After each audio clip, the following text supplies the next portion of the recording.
புதுச்சேரியில் ஆடிப்பெருக்கை முன்னிட்டு தன்னம்பிக்கை கலைக்குழு சார்பில் நீருக்கு நன்றி செலுத்தும் நிகழ்வு நடைபெற்றது.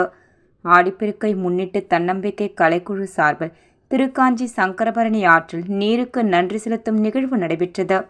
இந்நிகழ்வில் தன்னம்பிக்கை கலைக்குழு சார்பாக அனைவரையும் வரவேற்று நீர் வளங்களை பாதுகாப்போம் என்ற விழிப்புணர்வு பாடல் பாடி உறுதிமொழிகள் ஏற்று இந்நிகழ்வு கொண்டாடப்பட்டது.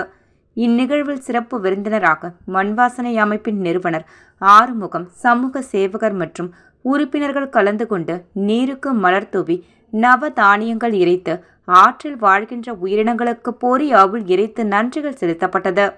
இந்நிகழ்வில் பிணியுற்றோரை காக்கும் சமூக பணியாளர் தமிழரசி, துரை ஆறுமுகம், ஐயா அறக்கட்டளை நிறுவனர் தனலட்சுமி, பல்லவி அறக்கட்டளை நிறுவனர் ஹேமலதா மற்றும் பொதுமக்கள், குழந்தைகள் என அனைவரும் கலந்து கொண்டு மலர் தூவி நவதானியம் இறைத்து நீருக்கு நன்றி சொல்லி நீர் வளங்களை பாதுகாப்போம் என்ற உறுதிமொழி எடுக்கப்பட்டது. நிகழ்வின் ஏற்பாடுகளை தன்னம்பிக்கை கலைக்குழு நிறுவனர் எலிசபெத் ராணி செய்திருந்தார்.